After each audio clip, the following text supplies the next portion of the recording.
going to go ahead and record. So we're back. Okay, so we are now two weeks of classes. So we have, after today, we have 4 class periods, and then we're going to take our final. And so just to kind of get you guys started gearing up for the final, your final is on Tuesday, May 7th. So that's 3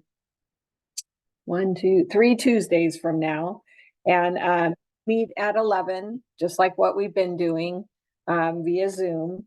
And then I haven't had anybody request to come into my face-to-face to take a final or to come into the online finals to take them. So it looks like most of you guys or all of you guys are prepared to take it just via Zoom.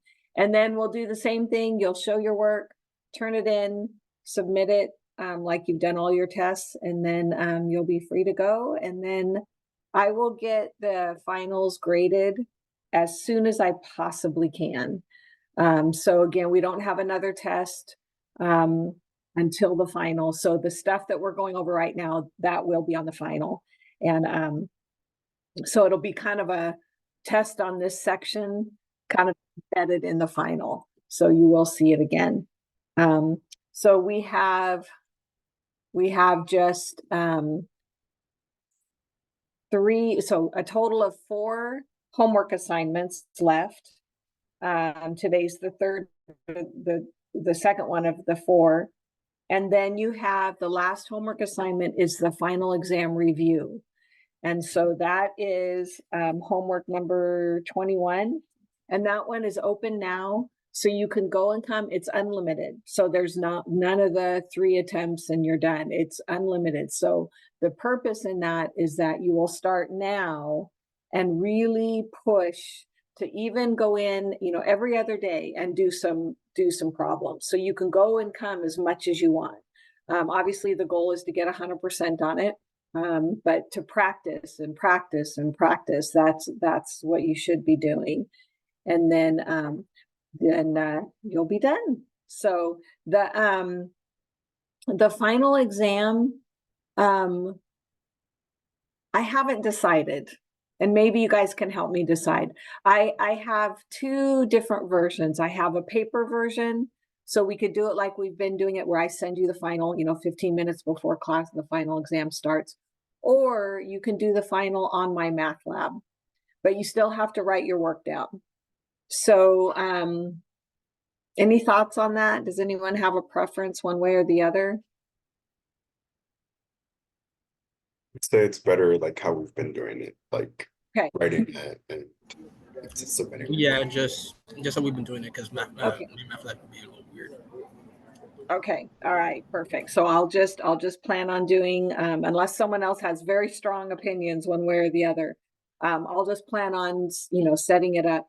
Hopefully, I don't want you guys to waste your time rewriting the problem. You don't need to do that whenever you're writing out your work. All I want to see is the work for the problem. You don't have to rewrite it. I know some of you, write every single question out again, and you don't need to do that. Or I know Dylan, it works really good for me. Dylan just prints up the test. So you can print up the final and then do it right on the final, right on the printed copy, and then just submit that. So so that's an option if you have a printer. If you don't have a printer, then you're kind of stuck with just writing it out. So okay, so what we're going to do today is we're going to go over 12.5. So let me ask you this before I open it up. Was there anything in particular about 12.1 and the antiderivative that threw you, or that you weren't quite sure what you were supposed to do?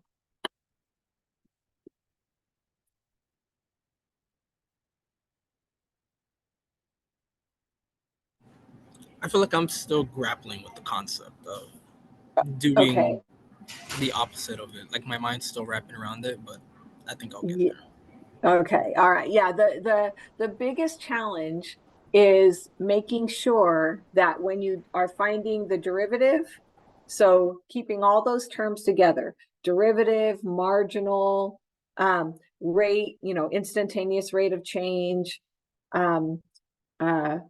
differentiation. All of those terms are one way, that's one technique.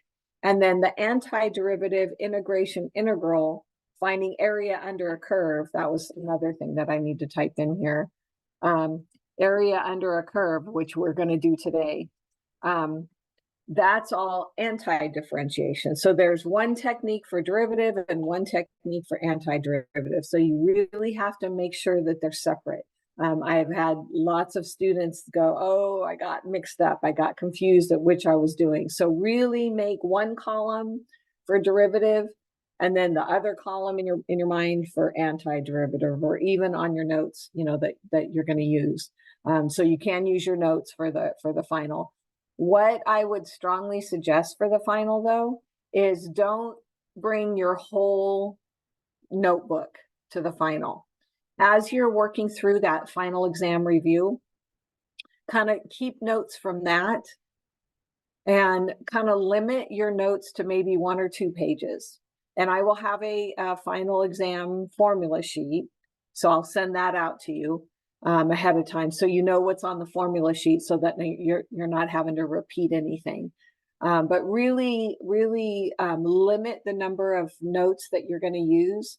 And again, notes should just be reminders. It should not be a step-by-step how to do a problem. It should just be a reminder of, oh, that's right. When I'm finding antiderivative, I add 1 and then divide. When I'm finding derivative, I multiply and then subtract 1. So really just reminders, almost like a security blanket. It's like, you know, you just want to look at it and make sure that you're on the right track. Otherwise, you'll waste way too much time flipping through too many pages of notes. So that's why I want you to limit your notes to 1 to 2 pages. And yes, that, you know, if you want to do front and back, that's totally fine. I'm not limiting you to doing front and back. So really work on limiting. So the other thing that was brought up in my face-to-face class yesterday, when I asked the same question, was the special ones, the special antiderivatives. So the special antiderivative, wow, I can't spell this morning. The special antiderivatives are when you're finding the antiderivative of e to the x. And remember, it's just a repeat, right? And so keep in mind that what you're given with the integral sign, what you're given is the derivative. You're taking it back to the original function. So if you think about it, if I asked you to find the derivative of e to the x, the derivative is e to the x.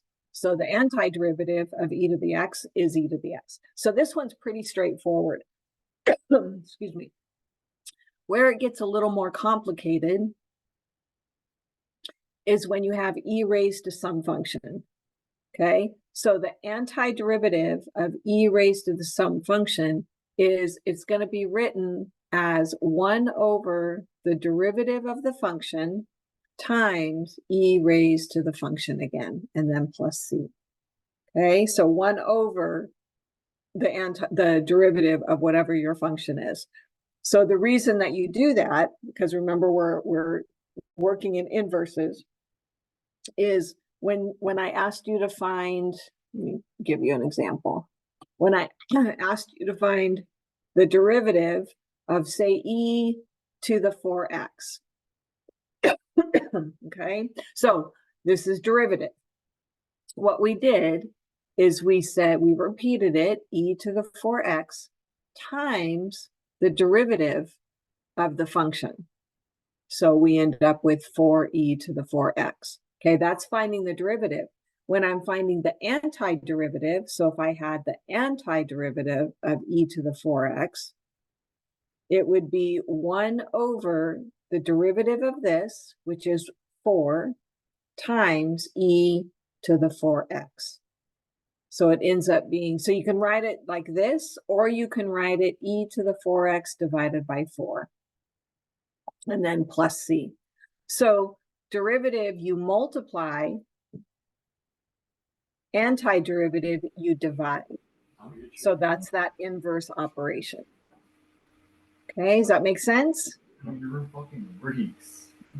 Hey, Gabriel, can you mute yourself?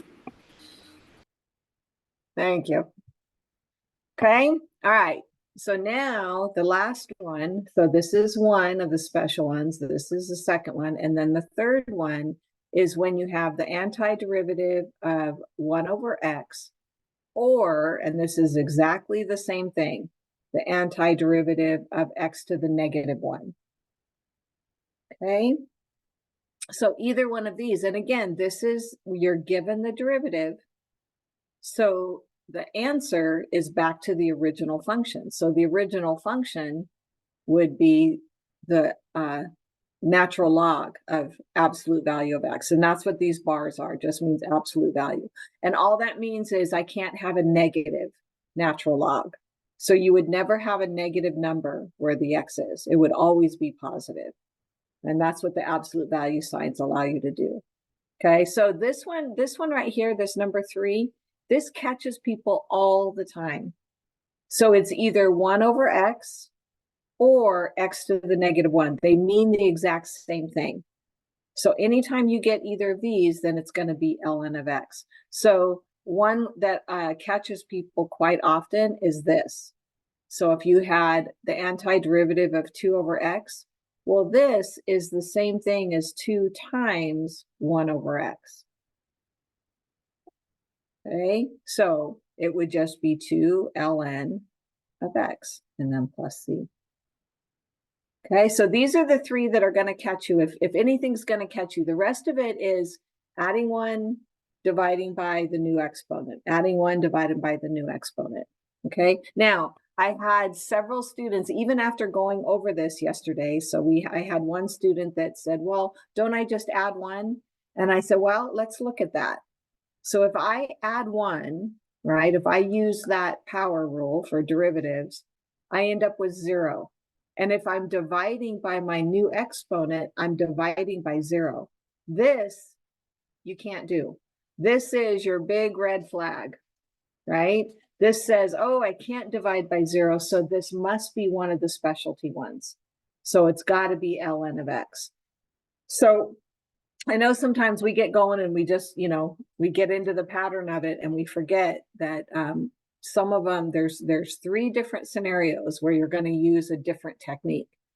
Okay, and those are on all of these are on your formula sheet, so you don't have to memorize it. You just have to be aware of it.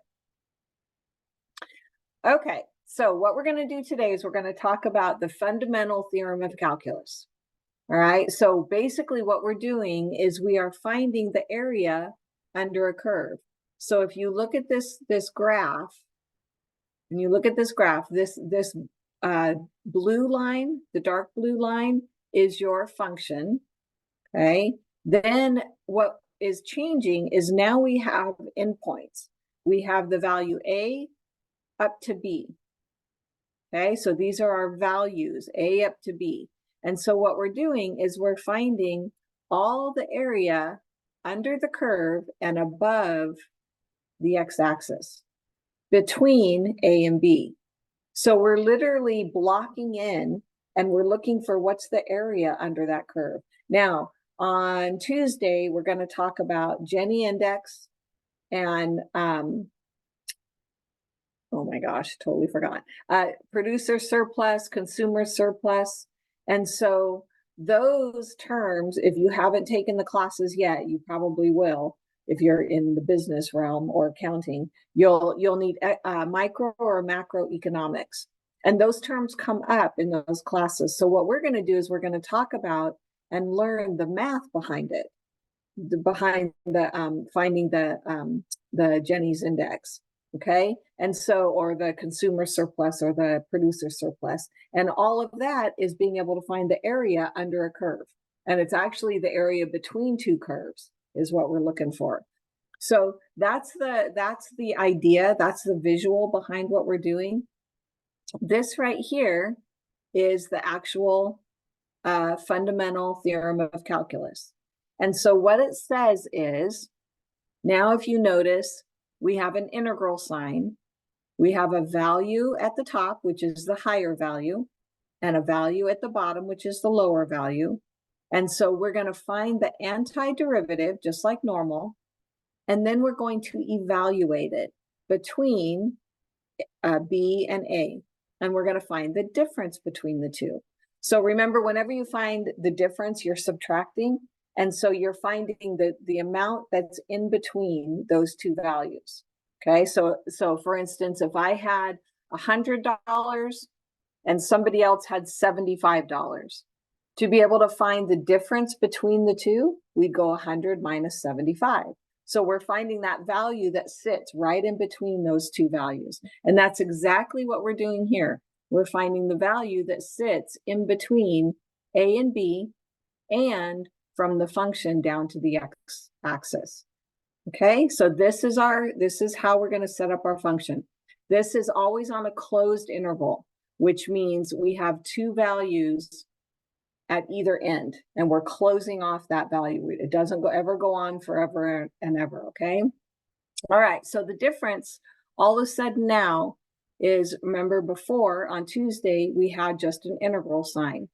And so when it was just an integral sign, our answer was whatever the answer was, right? Whatever our integral was, plus C, because we didn't have a definite answer. This is called an indefinite integral. Okay, now we have a very set value. And what's nice about this is now we're going to actually find the area under the curve. Okay, so when you have an integral sign with values top and bottom, now we're going to get an actual answer because we're going to evaluate between those two values. All right, so that's how we know. That's how we know what we're going to do. This one is called an indefinite integral. There's no endpoints. This one is called a definite integral. We have a very specific chunk that we're going to find the area underneath. Okay, so let me show you how this works. So on number one, we see that we have a definite integral. We are looking between 2 and 1, and this 4 is our derivative. So this is our slope. So remember, it's a constant, right? It's a constant. So the antiderivative of this is when we have a constant, we add an x to it. Okay, so we end up with 4x.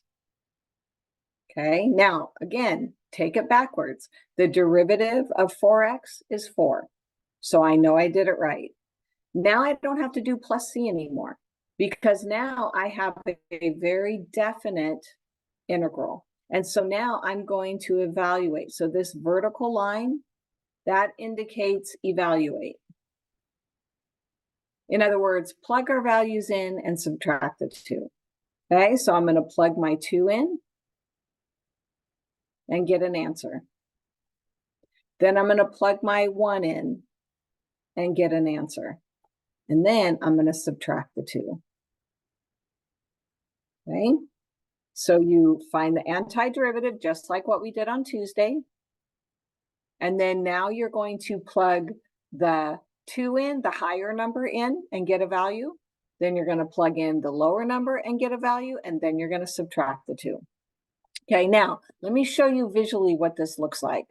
So when we're doing this, remember we're looking for the area under the curve. So our function was 4x.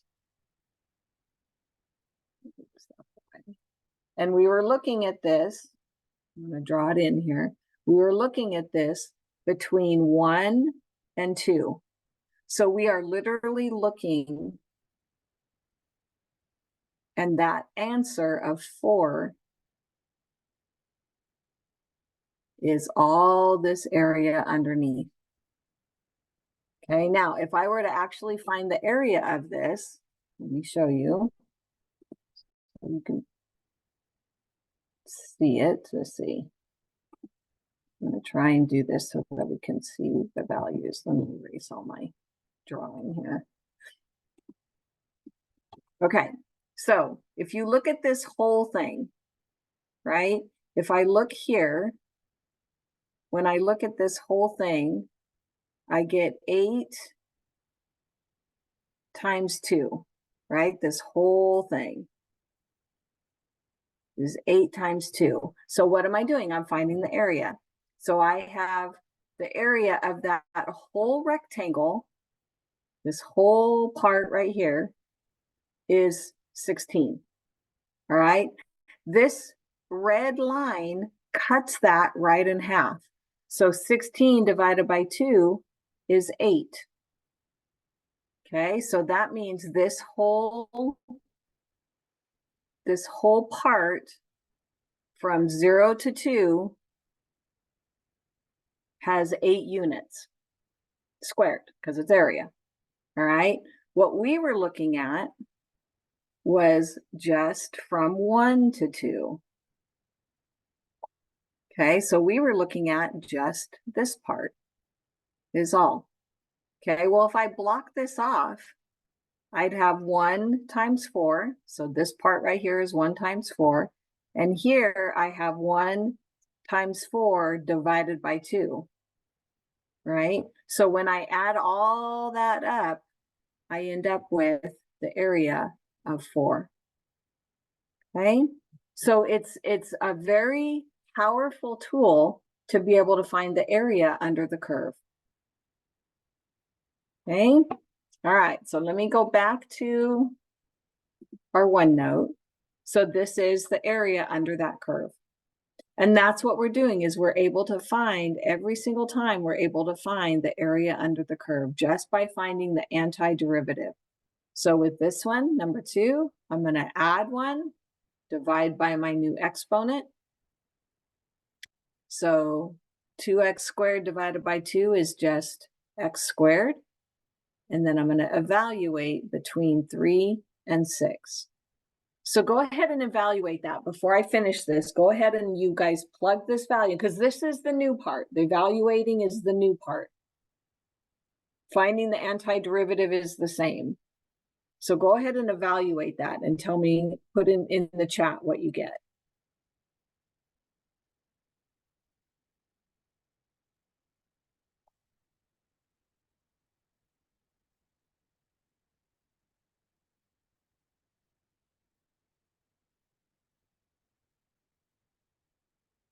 So remember, evaluating means I'm plugging it in, getting an answer, plugging in the lower value, getting an answer, and then subtracting.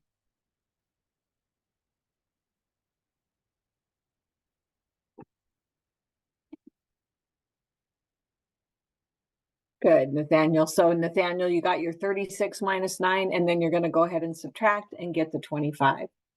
Very good. So it's 25 units squared, whatever it is, if it's inches, feet, yards, miles, whatever it is, whatever the value is the area under the curve.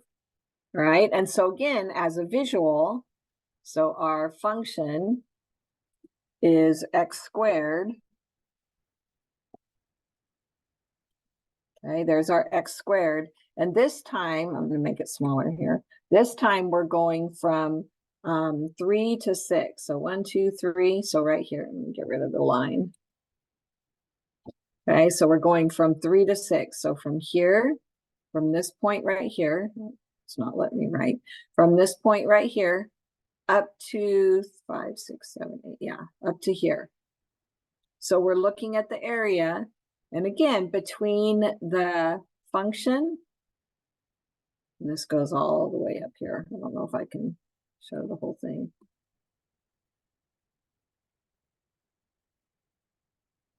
It's almost there.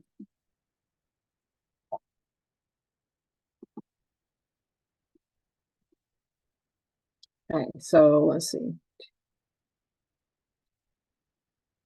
So this is by twos, 2, 4. So here's 3, 2, 4, 6, and here's 6. So from here to here. And it goes all the way up to where it touches up here.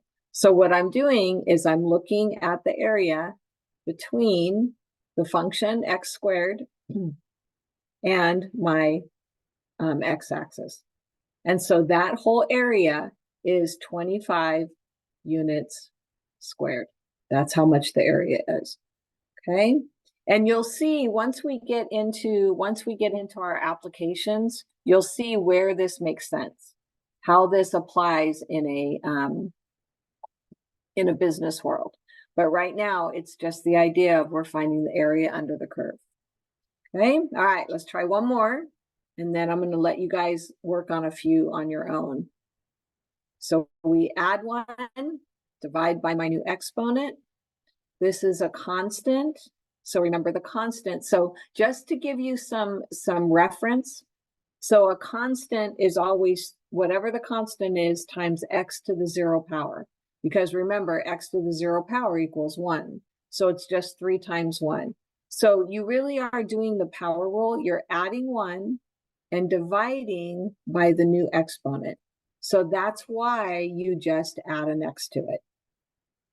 Okay, and that will work every time. But just so you know, you're doing the exact same procedure. You're adding 1 and dividing by the new exponent. Okay, so our original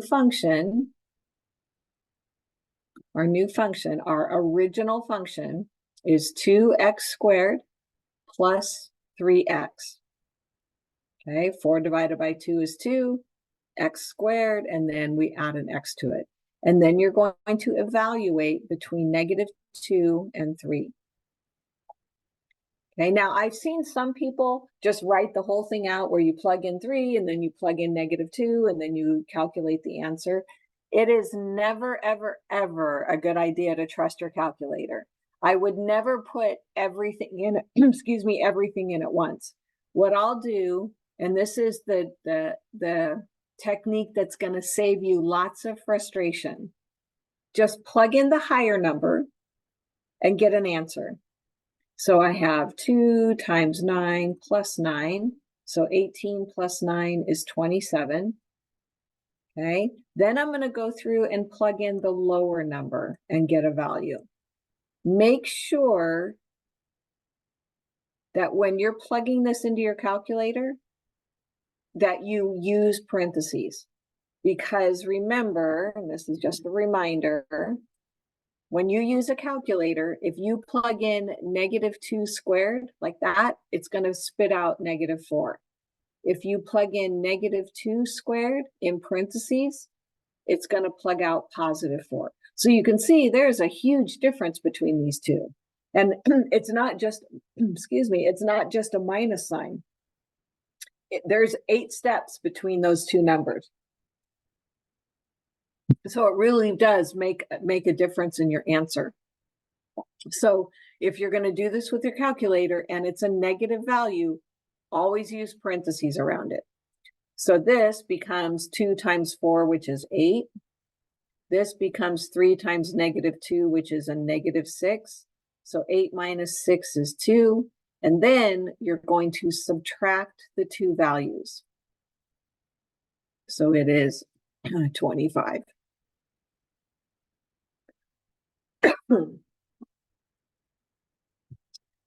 Okay. So any questions so far? So let me ask you this. These are the pretty simple ones. So does this make more sense than what we were doing Monday, or I'm sorry, Tuesday?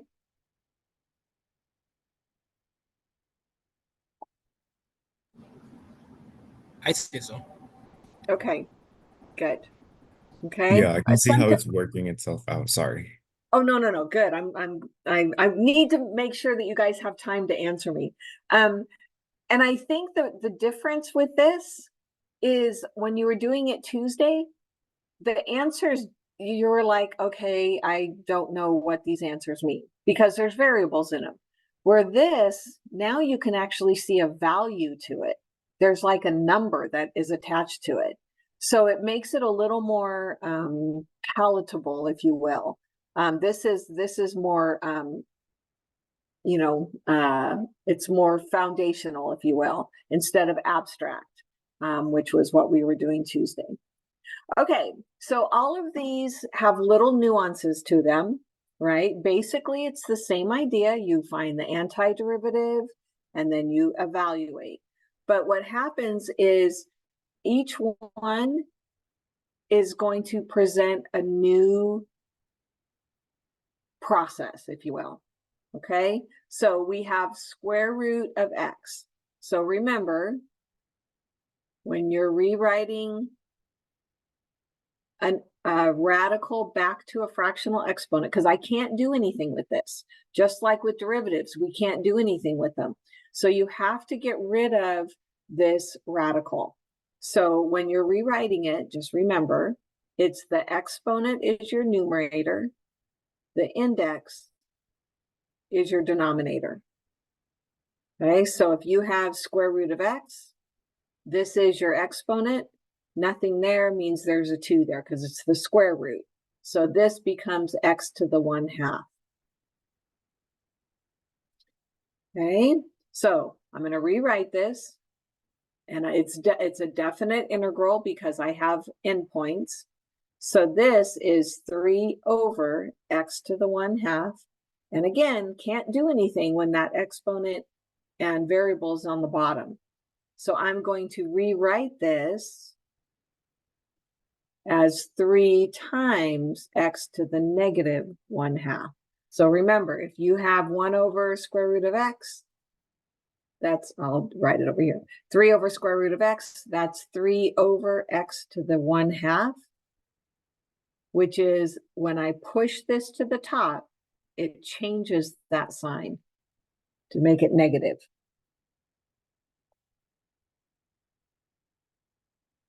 Okay, so now I can use my power rule technique. I'm going to add 1, and now we are dealing with fractions.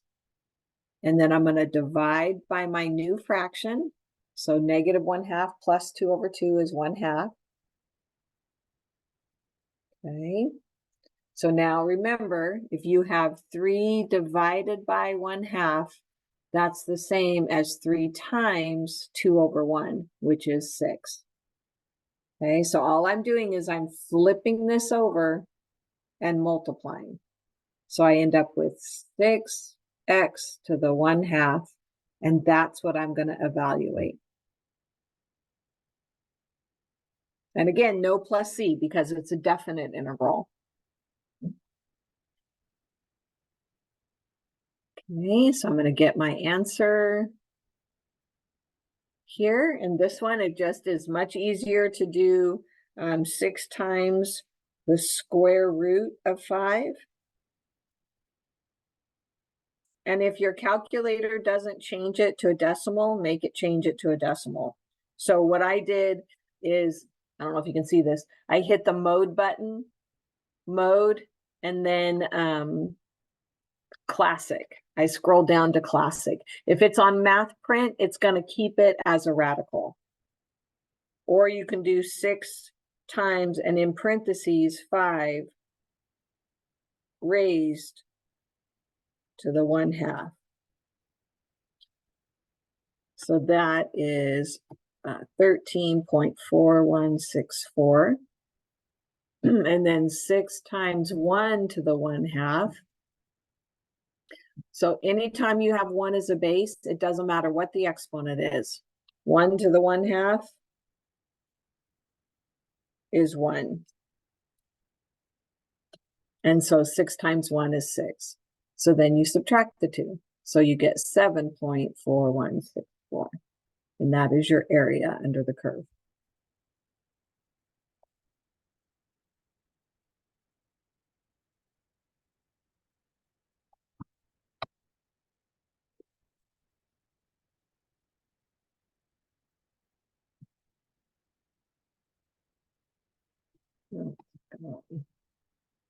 Okay. I'm trying to, this won't let me move this.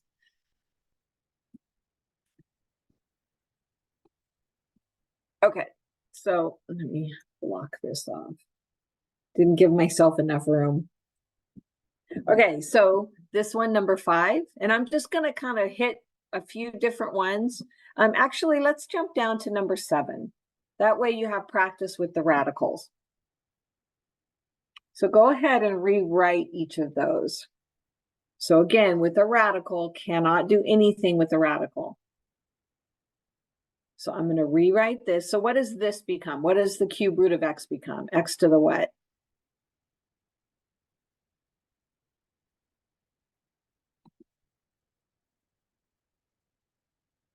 One-third.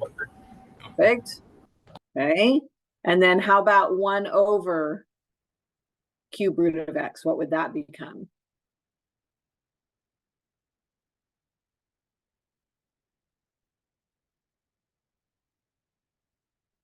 -1/3.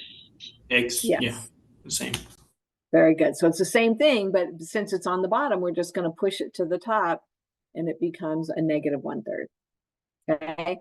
Now I can do something with this, right? And again, don't let the dx, I know the dx was throwing some of my students yesterday. The dx is just terminology, just in terms of x. If you had a t, in terms of t.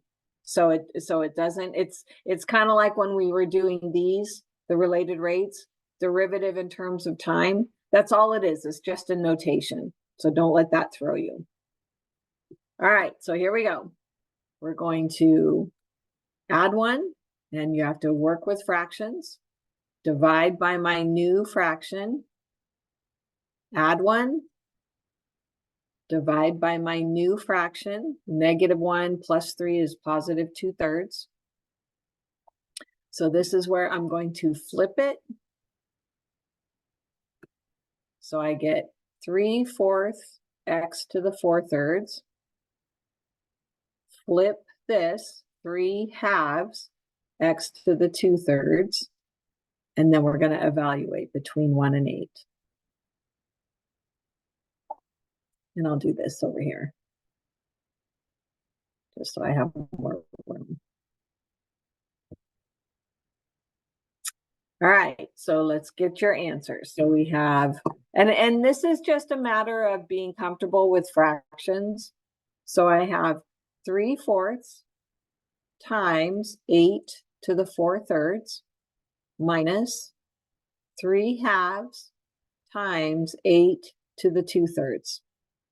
Okay, now you can put that in your calculator, but I can show you a really quick way to do this in your head. Because again, I don't trust my calculator. I really don't. I don't trust it because so often it doesn't follow order of operations. Okay, or if you don't put the right parentheses in. So when you're doing these, you can do these real quick in your head. Remember, the bottom number is the index. So this is saying the cube root of 8. So the cube root of 8 is 2. The top number is the exponent. So this is 16. And then 8 to the 2/3. Again, cube root of 8 is 2. Top number is my exponent. So I get 4. So this is 3/4 times 16 and 3/2 times 4. Now that's not so bad. Now you can go ahead and plug it in your calculator if you want, or you can cross cancel and get 12 here, cross cancel and get 6 here. So this is 12 minus 6. So just when I plug 8 in, it's 6. So I'm not done yet. I haven't subtracted the 1 yet. Okay, now I'm going to plug my 1 in. This makes it real easy.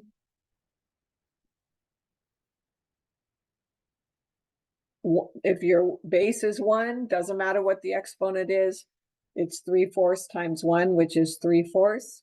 Same thing here. 1 to the 2/3 is still 1. So minus 3/2.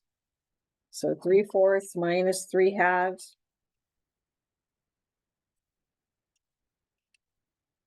is a negative 3/4 or 0.75.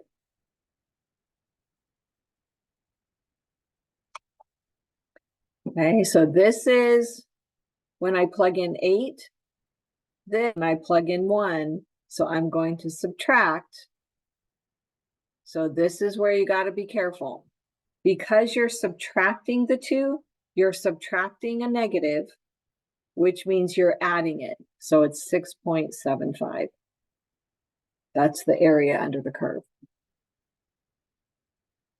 So that's that, just being aware of your positives and negatives.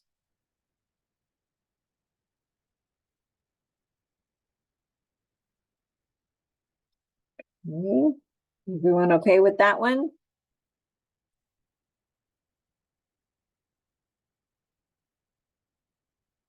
Okay, so we'll do number 8 just because it has e to the x and I want it to be good.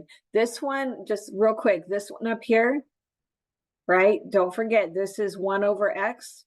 So the antiderivative of 1 over x is ln of x. So if I do my technique, I end up with x squared minus ln of x plus x, and then we'll evaluate between 1 and 7. So just be aware that will always end up with 1 over x. I mean, sorry, ln of x. 1 over x is always ln of x. Okay, all right, so number 8. Gonna add my 1, divide by my new exponent. Antiderivative of e to the x is e to the x. So I'm good to go. I end up with 3 over 3 is 1, so I have x cubed plus e to the x, and now I'm going to evaluate between 3 and 1. So I get I get 3 to the 3rd power plus e to the 3rd power. So I'm going to calculate that.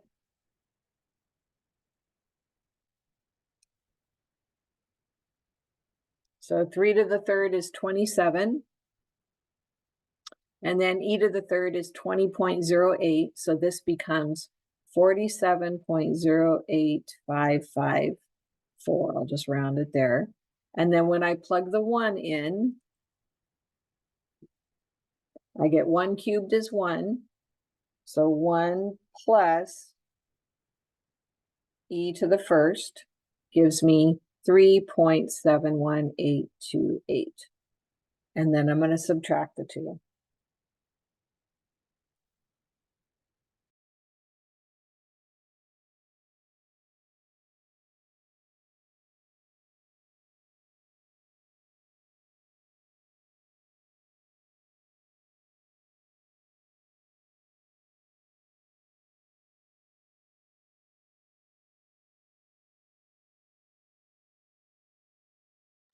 Miss, you're muted.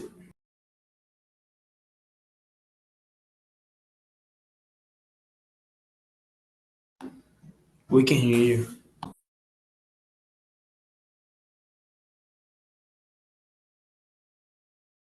Okay, there it goes. I'm not sure why it kind of blinked out on me, so that's probably what happened.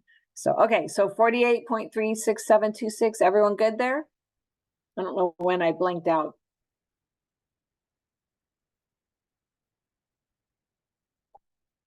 Okay, so now you have the technique, right? You're just, the only difference between what we did Tuesday and today is now we're evaluating. So now we're going to work on, here's a word problem. So you're going to see lots of word problems with these. Just remember, when you're doing anti-differentiation, they're going to give you the derivative. Remember marginal cost, marginal means derivative. They're giving you the derivative. They want you to find the cost. So you're taking a derivative, applying antiderivative techniques to take it back to the cost, right? Back to the original function. Yeah, your screen, So you need to share it again. Yeah. Is it not sharing? No, when No. it Boy, it really messed up. I'm sorry, you guys. All right, so are we good now? yes. Oh, okay. See, I don't see the chat. It's not sitting right in front of me, so sorry I didn't see that. Okay, so what we're doing is they're giving you the derivative, marginal. We're taking it back to the cost. So what you're going to do is you're going to set it up. So we're finding the antiderivative of 200 minus, and this right here, I want you to get used to seeing that. That's the same as 1/5 x. That to me is much easier to deal with than x over 5. but it means the same thing because that X has a 1 in front of it. Okay, so we're going to find the antiderivative, and it says C of X is the total cost, X is the number of printers. Compute the increase in cost going from a production level of 100 printers to 500 printers a month. Okay, so the higher number goes on top, the lower number goes on the bottom. So the scenario is, you know what the marginal cost is, right? You know how much your cost is changing. What we want to know is how much is the actual cost going to increase. So if I start at 100 and I increase to 500, obviously that's going to be an increase in cost. But we want to know exactly how much that is. All right, that's that area under the curve. We want to know exactly what our cost is what it's going to cost us to be able to increase our production level. Okay, so here we go. Find the antiderivative. This is a constant, so I'm going to add an X. Here, I'm going to add 1 and divide by my new exponent. So my cost function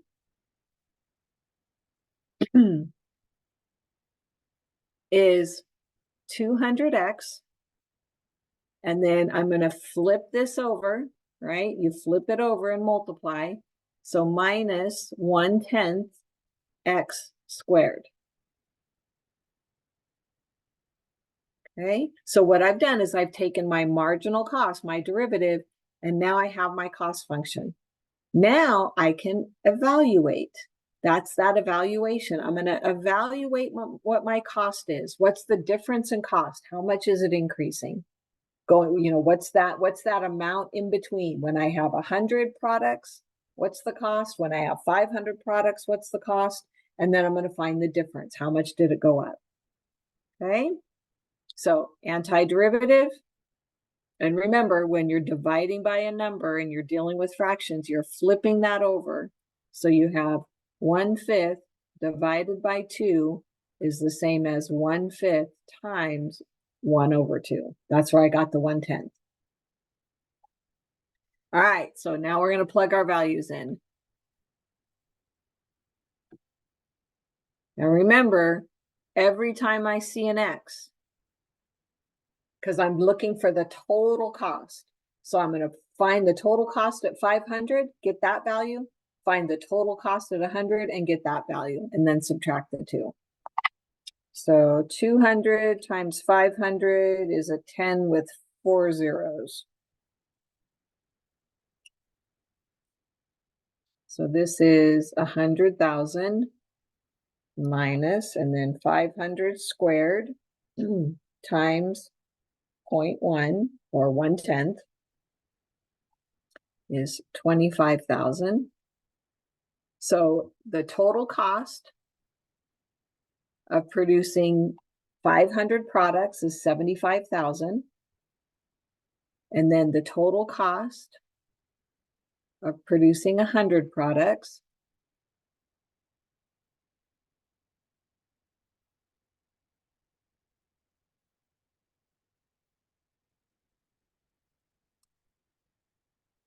and this is 1,000. So the total cost of producing 100 products is 19,000. And then when I subtract the two, I get 75,000 minus 19,000. I get $56,000.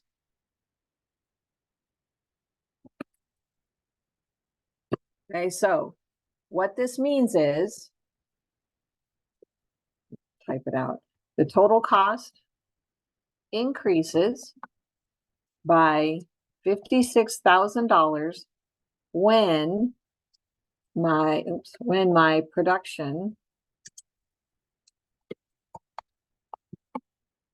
levels go from 100 products to 500 products.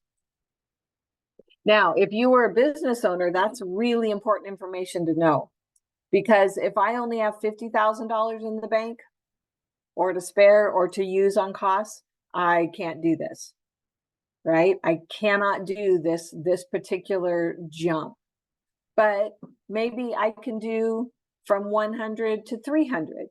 So let's just try that. So if I was evaluating same exact thing from 100 to 300, right?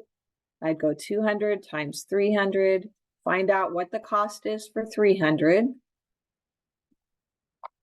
So again, this is if I only had $50,000 to spare. So this is 6 with 4 zeros.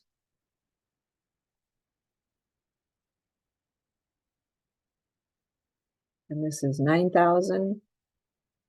So 60,000 minus 9,000 is 51,000. Okay, so to produce 300 products, it's only going to cost me 51,000. And then again, my 200 or my 100 products is going to be the same amount. So 51 minus 19, now it's only going to cost me $32,000. So I can handle that, right? I can handle 32,000 because I have, pretending I have $50,000 dollars in the bank.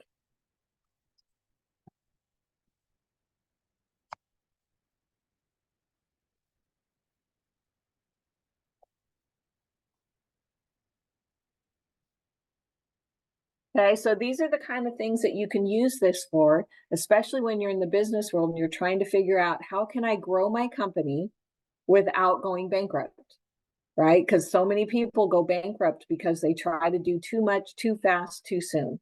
And they don't, you have to count the cost. That's the thing with any kind of business. You have to count the cost on it. Okay, any questions, comments? Because we're going to do a couple more word problems. Professor Manchester, Yes, sir.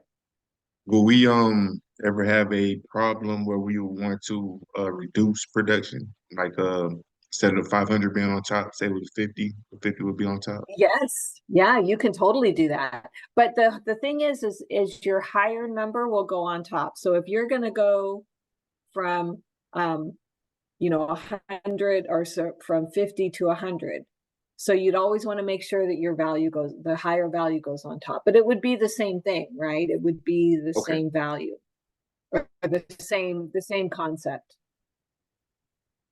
Yeah. So if you want to reduce costs, that's a really good technique. Okay. All right. So what I did, and there's a bunch of these in here. So this is what I use in my face-to-face classes. I call it a scavenger hunt. And so it doesn't really work in a Zoom class because they're already in order. So the way this works, and we did this one already. So this solution, just so you know, if you take a look at this, because this is in your Canvas class also, so you can practice some more. This answer is not the answer to this problem.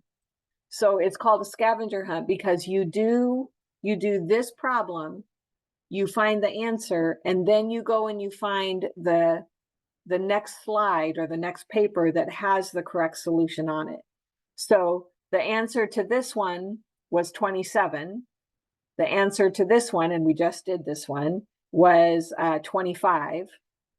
Okay, so just so you know, so when you look at it, if you try to do these and you go, my answer is not 27, it's not supposed to be.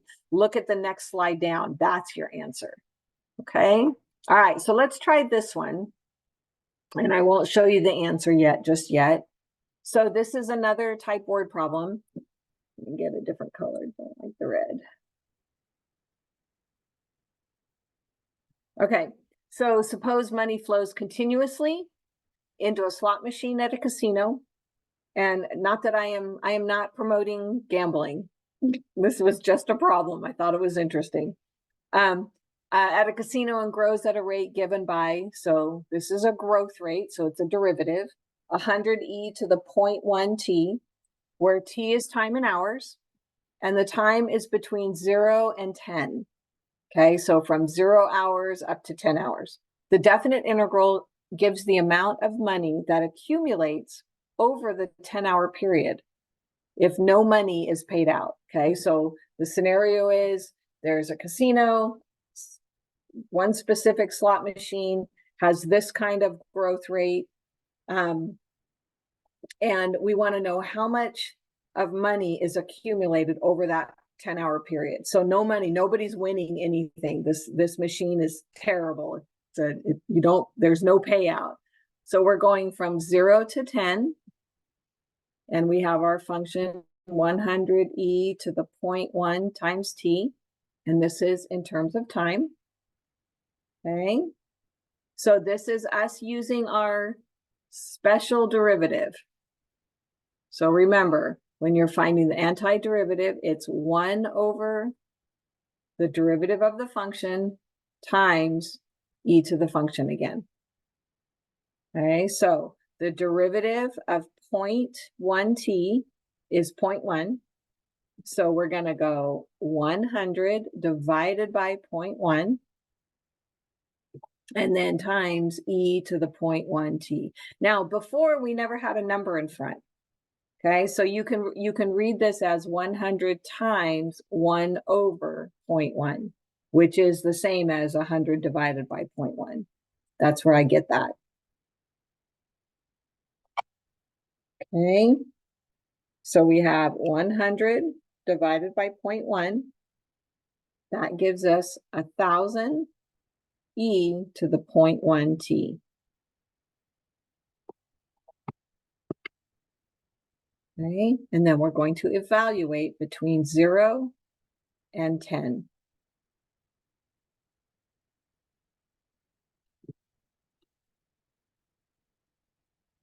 I'm going to give myself some more room.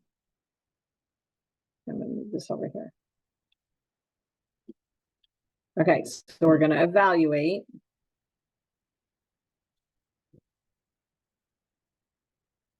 between 0 and 10. Okay, so 1,000 e to the 0.1 times 10, get that answer. And then 1,000 e to the 0.1 times 0. Now be careful, because if your 0 is in your exponent, it doesn't equal 0. Anything to the 0 power always equals 1. So go ahead and plug those two values in to your calculator. And this is good practice in using your calculator. So this one you should have gotten 2718.281828. Don't round it until the very, very end.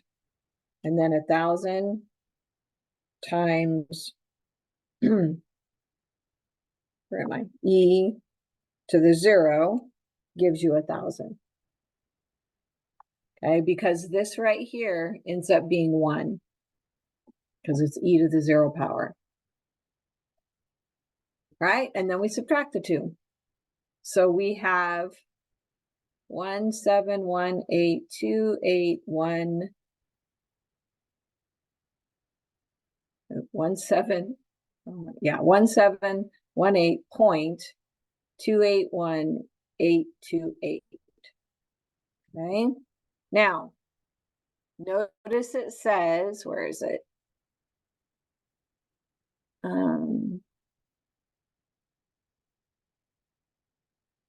I thought it said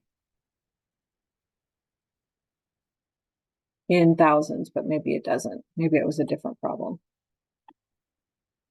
Yeah. Okay. So it said what that means is that our slot machine over 10 hours ends up with $1,718.28. That's a comma. That's a decimal. Okay. So again, what you're finding is that area under the curve. And so it's going to be a value.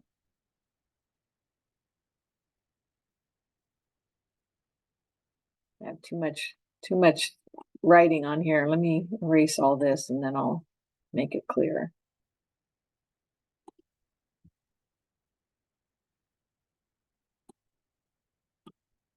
All right, so the antiderivative of 100e to the 0.1t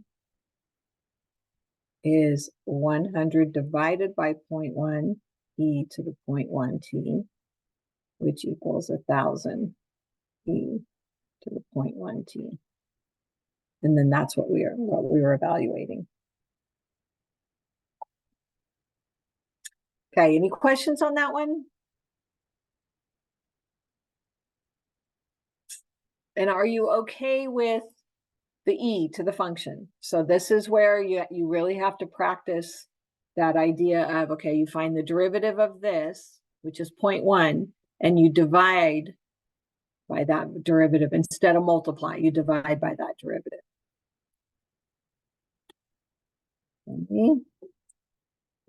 All right, so this one we already did. We got 7.4. Okay, so here we go.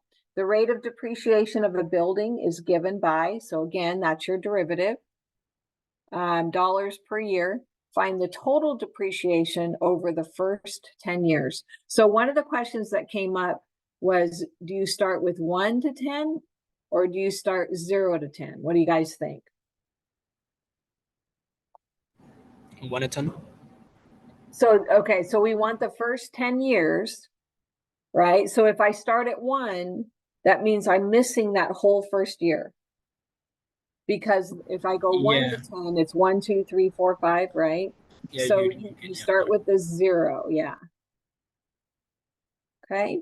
All right, so with this one, I'm going to go ahead and distribute. It'll make it much easier. So 3,000 times 20 is 60,000. 6 with 4 zeros, minus 3,000 t, and then in terms of t.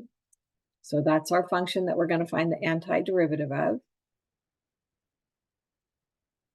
And we are going from 0 to 10. So just like before, I have a constant. I'm going to add, oops, not an x. I'm going to add a t. Sticking with t's here. And then here, I'm going to add 1 and divide by my new exponent. So I get 60,000 t minus 1,500 t squared, and I'm going to evaluate between 0 and 10.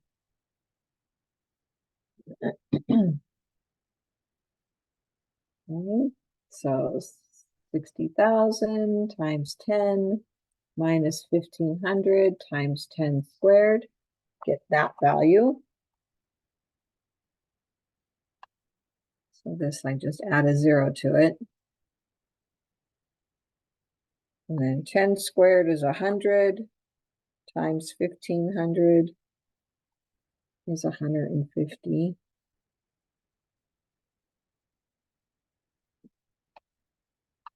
Double check.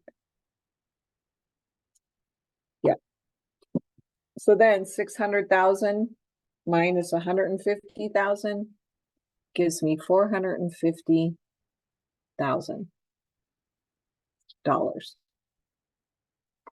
So it takes $450,000. That's how much the building depreciates. In other words, that's how much it goes down.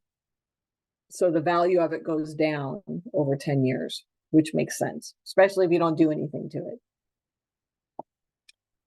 Okay. So let's do one more. Any questions? You guys feel like you're doing okay? And I like this one because we're in Texas and we like oil. Do you know we're one of the I think, I need to be careful. There's Montana's a huge oil state, North or South Dakota's a huge oil state, and Texas. And I think I don't know if we're number 1, but we're up there. Alaska, I guess, too. Oh, and Alaska, yeah. Alaska does it have as much as we do? I don't know. I'll have to look that up. Okay, here we go. So small oil company considers, we got to move the names, considers the continuous pumping of oil from a well as a continuous income stream. Makes sense, right? The more money it pumps, the more money we get. With its annual rate of flow at a time t in years given by, so there's your derivative. That's how much it's changing in thousands of, this is the one, thousands of dollars per year. So this is where you got to watch the detail. So the money is thousands of dollars per year. Find an estimate of the total income from this well over the next 10 years. Okay, and then you're going to round the value. So we're going to find the antiderivative between 0 and 10 years of 600 e to the 0.2t in terms of time. Okay, so again, our e raised to a function is going to be 600 divided by 0.2. That's the derivative of our function. And then e to the 0.2t. So 600 divided by 0.2 is 3,000. E to the 0.2t, and then evaluate between 0 and 10. Oh, you know what? Real quick. The reason why I didn't finish it, the reason why I didn't plug in 0, right? Because we're supposed to subtract, right? Well, if I plug 0 in here and 0 in here, I get out 0. So I'm subtracting 0. It would have been nice if I would have finished that. Okay, so that's why it's 450,000. Okay, back to this one. All right, so we're going to evaluate at 10 years.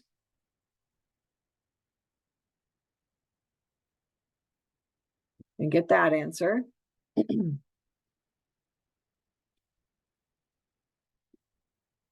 then we're going to evaluate at 0. And get that answer. And then subtract the 2.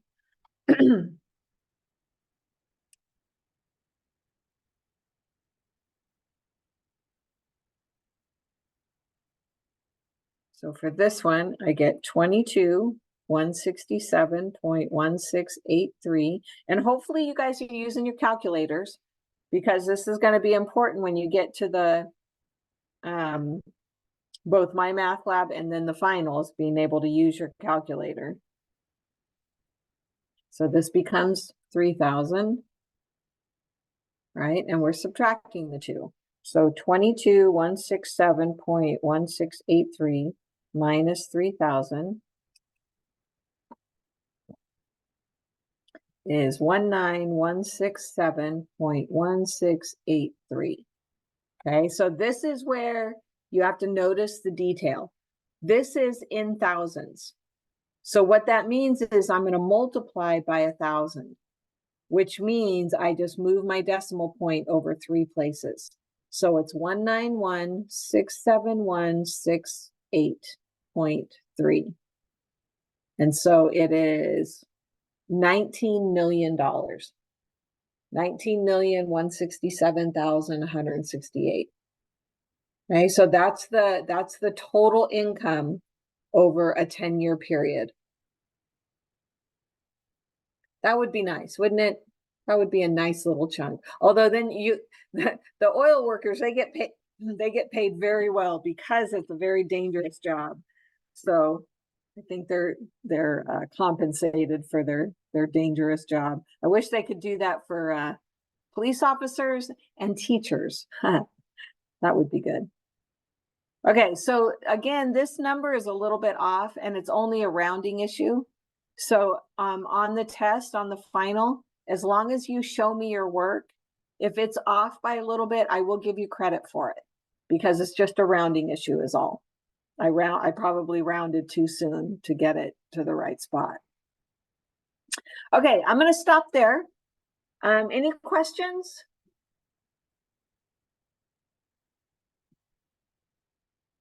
Okay, so you guys, we have 2 weeks of class left. Next week, we'll go over our last 2 sections. The final week, we're going to do a final review. So you have plenty of time to ask questions, get ready for the final. And then that's it. We'll be done. Thank you, All right, ma'am. okay, have a Have a good good day. weekend.